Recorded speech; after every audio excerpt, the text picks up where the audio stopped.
Coming up next, energy healer Danielle Vallee.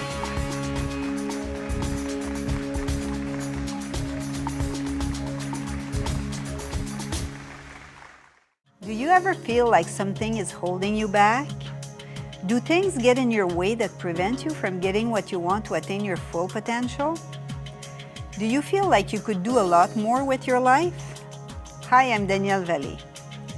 If you've seen the Ripple Effect show that I did with Kristen White on the ABC network, and even if you haven't, I'd like to share this program that I've prepared especially for you. It's called the Belief Replacement Program. You've seen on the show that changing false beliefs is really easy to do. The program I've prepared for you allows you to change over 50 beliefs that are common to almost everyone. It contains 40 books, over 50 MP3s, and once you start using it, you'll feel a shift immediately. You can start experimenting by yourself at your own pace and see the change. It's really important that you don't fear change, because that kind of good change is so beneficial that you'll have a hard time believing that so many good things are finally happening to you. You will turn your life around and live fully like you're supposed to without constantly being faced with the same obstacles. So give yourself this wonderful gift. To learn more about my Belief Replacement Program, visit the website address below and you'll find this very special offer.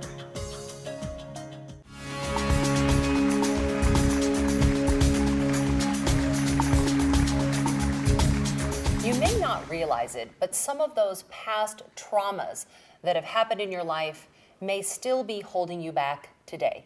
My next guest is Danielle Vallee, and she's here to talk about how we can release the traumas and get moving again in our lives. Danielle, welcome.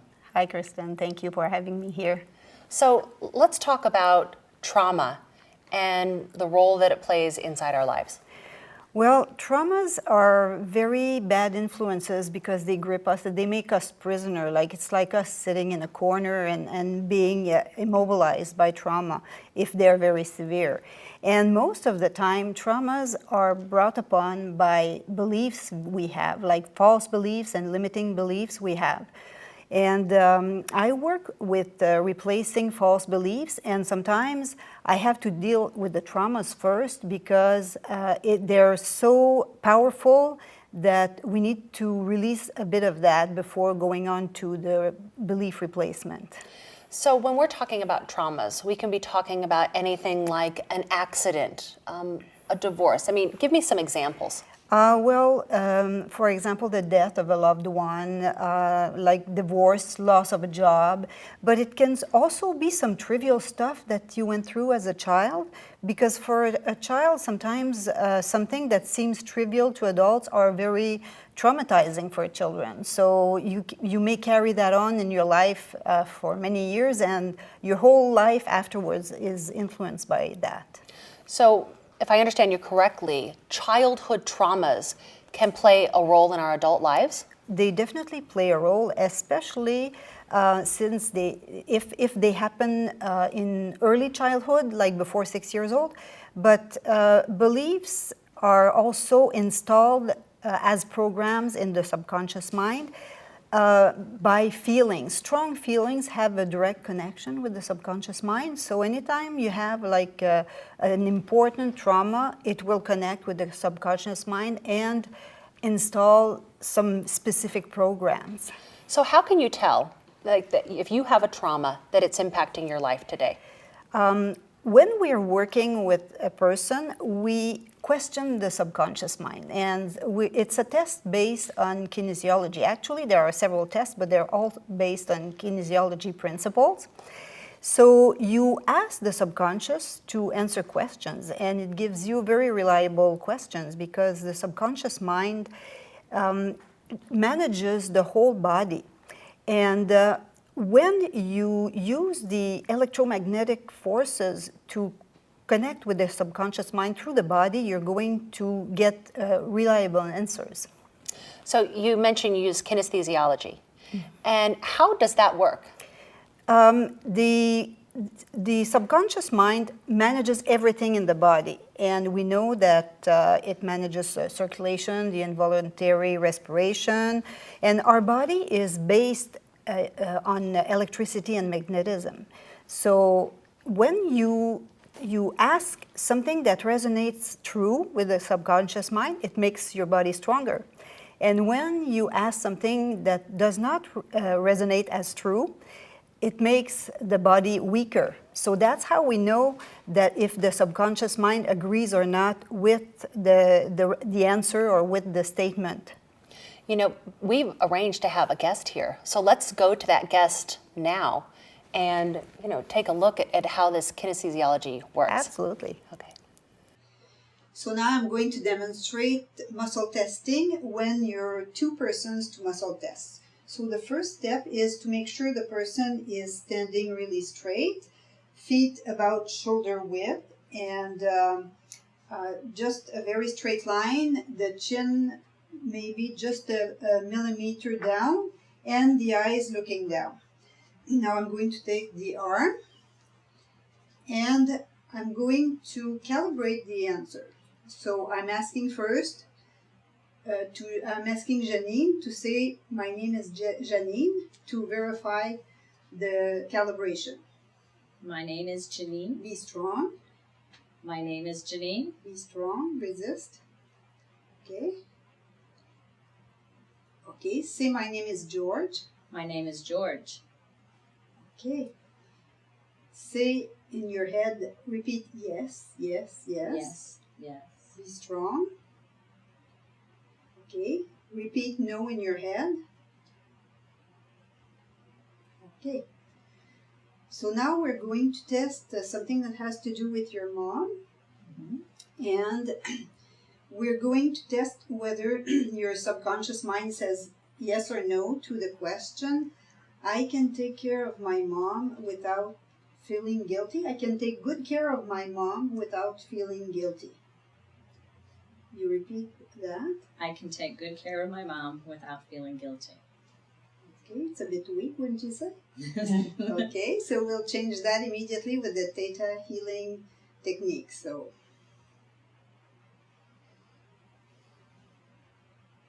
okay, let's test it again. I can take good care of my mom without feeling guilty. Be strong. I can take good care of my mom without feeling guilty. So is it strong in your opinion? Okay. Definitely. So now we'll test another belief. We'll test I can set boundaries without feeling guilty. I can set boundaries without feeling guilty. Okay. So now we'll use the other technique to demonstrate the belief change that you can do yourself.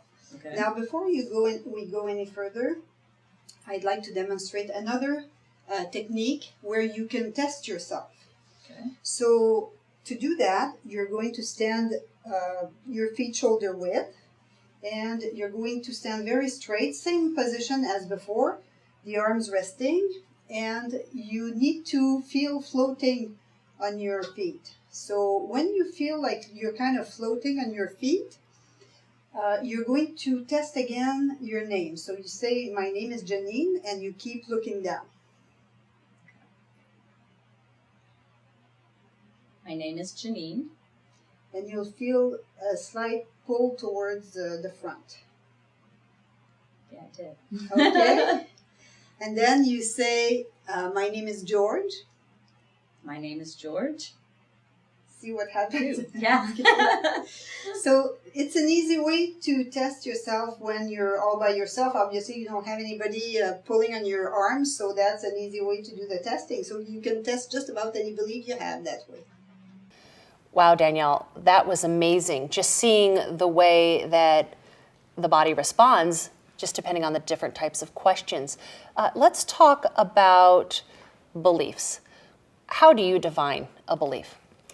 Well, the beliefs are based on statements from the subconscious, the statements that we're testing with the subconscious. For example, the statements that I use to test are all affirmative statements. And so if it resonates false, then we can change the belief immediately. I used two techniques to change the beliefs. I used theta healing technique, and I also used the Psyche technique. And they're slightly different in that the Psyche technique is a bit more rational, if you want. Like, it's easier to understand for people who are very analytical. And the theta healing is more for intuitive people, although both work for everyone. But it's also a matter of the person being able to relate to what's going on. That helps the process a lot. So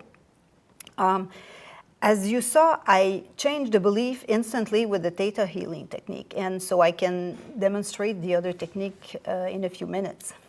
So what happens, Danielle, when we can release long-standing traumas or beliefs? What happens in your life? You see a change in your energy. You feel lighter. You feel more free. It's really a relief. And it's the difference between allowing other people and events control what's going on in your life or deciding for yourself what's going on in your life. So whenever you have a trauma and you dwell on that trauma, you're governed by, like, your actions are always in relation with that. And we spend an incredible amount of time every day thinking about what we don't want. Right. I don't want this. I don't want that. And that's something that we really have to work on, in the sense that once you change your beliefs, you have a very powerful creation tool. We have, the creation tool is always there, really, but we've been using it without realizing we do it. And we unfortunately use it on bad stuff, you know, like when you think about what you don't want, then you attract it. Absolutely. Yeah. So, so you maybe, like, you can spend 60% of your day thinking about what you don't want, what you don't like, and so... And you wonder why it shows up again. Exactly. So it's a matter of getting used to thinking about what you really want. And sometimes, you know, I ask people, what is it you want? And they tell me, I don't know. I don't know what I want. So the I want part is really important. You need to take a look at your life, look at yourself, and decide what you want. And a good clue to know what's going on in your life and what kind of beliefs and programs you have, you look at what your life is made of, like your relationships, your money, your love, whatever. And when you look at that, it gives you a perfect example of the programs that are in your subconscious mind. So you don't really need to look much further than what's going on in your relationship at home. Like, you're happily in a relationship. Do you have money flowing into your business? Right. Do you have a good relationship with your children? Do you even have children? What's going on in your job? All of these factors can tell you if your beliefs are flowing with you or against you. Exactly. And you know how some people tend to always get the same kind of relationships from one to the other? With different people. Yes, Yeah. Repeating the pattern. Well, that's typical of a false belief or a limiting belief that's there and is driving the show. So let's talk about that. Let's talk about, because I'm sure that's a really important topic for many of the people watching the show. So if you have a relationship that it just seems like you're having that same relationship over and over again, but with different people, and it's not a good relationship, how do you break or interrupt that pattern? You have to find, well, you know, you can use basic beliefs. There are some basic beliefs that are common to almost everyone. And for example, I deserve to be loved. I know what it feels like to be loved. And some people have never experienced love in their life. So in instances where people have never experienced love, we need to download, so to speak, the definition of love in order for them to experience it, because they won't be able to experience it if they've never been loved.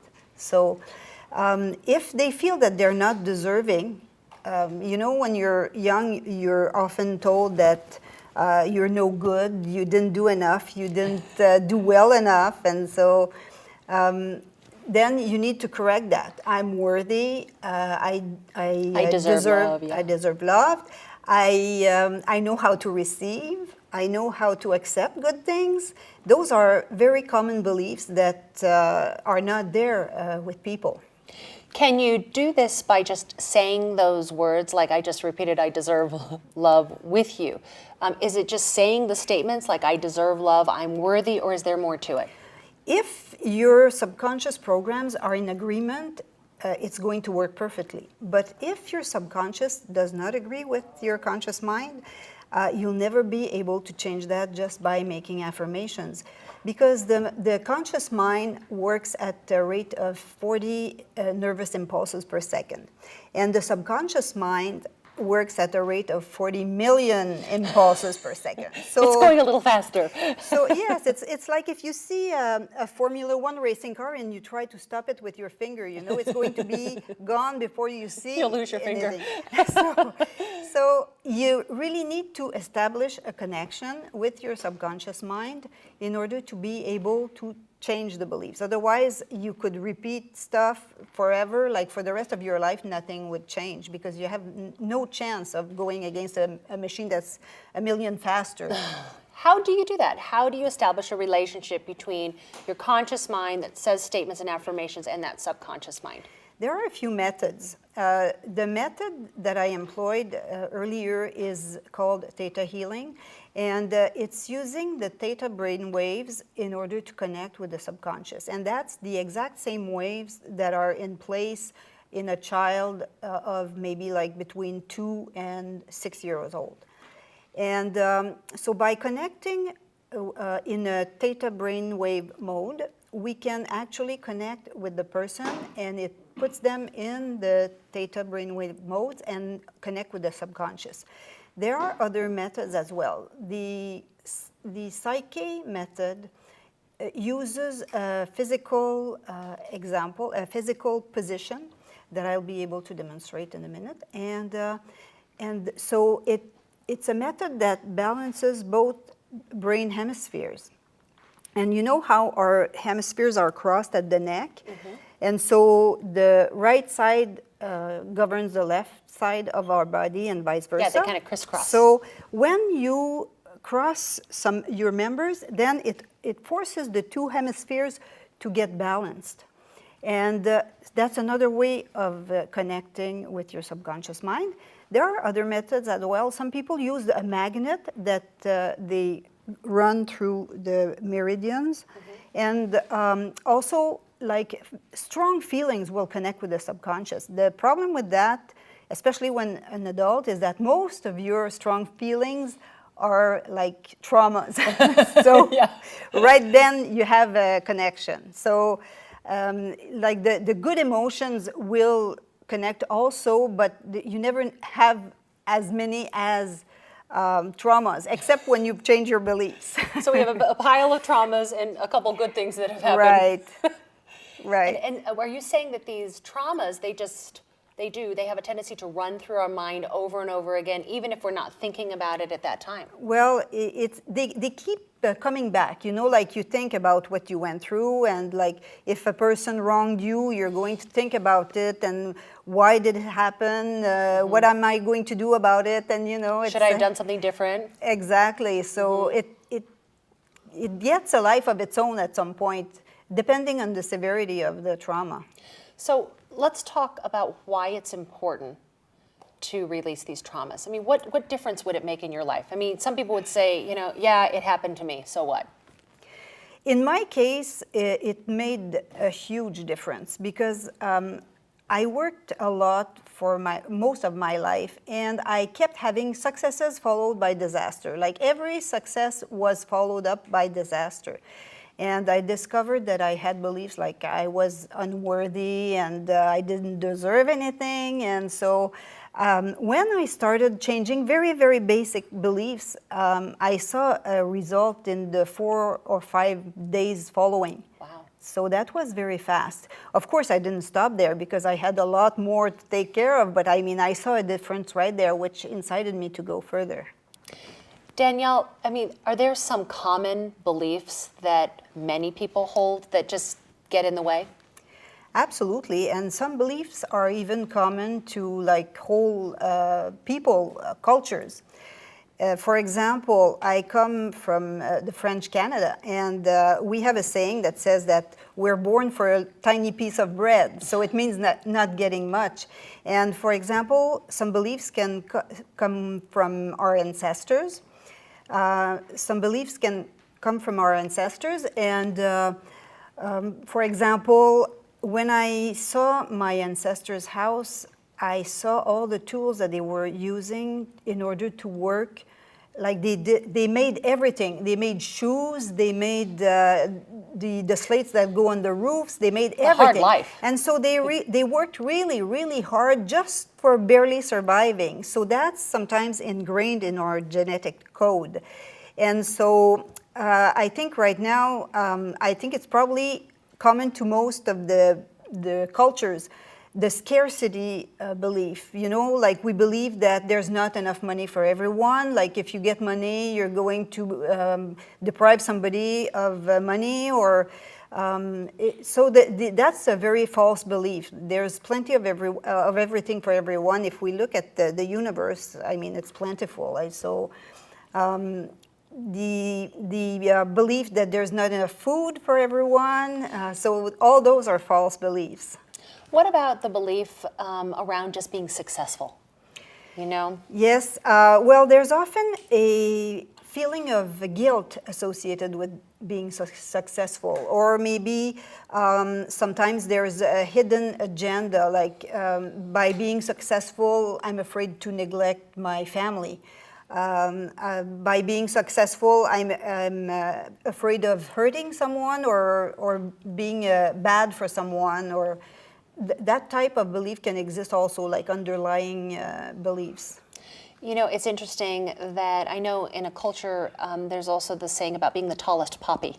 You know, not being someone who stands out, that you need to stay even with everyone else, that you need to just stay small. And that can also get in the way of just, you know, sharing your gifts, sharing what your passion is with the world. Yes.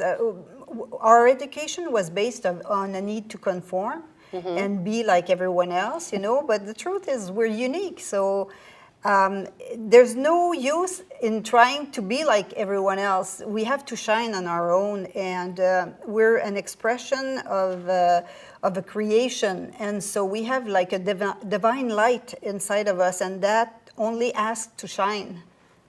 So it's important, especially in the world that we live in now, to shine this divine light that you're talking about. Absolutely, because as you know, the energy is shifting, and it's demanding that we shine.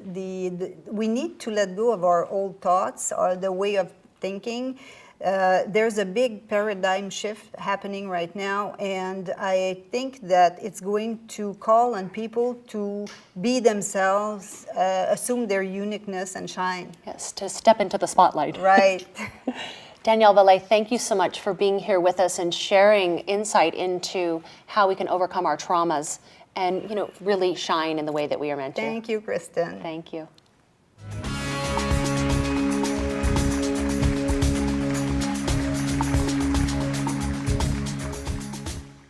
Do you ever feel like something is holding you back? Do things get in your way that prevent you from getting what you want to attain your full potential? Do you feel like you could do a lot more with your life?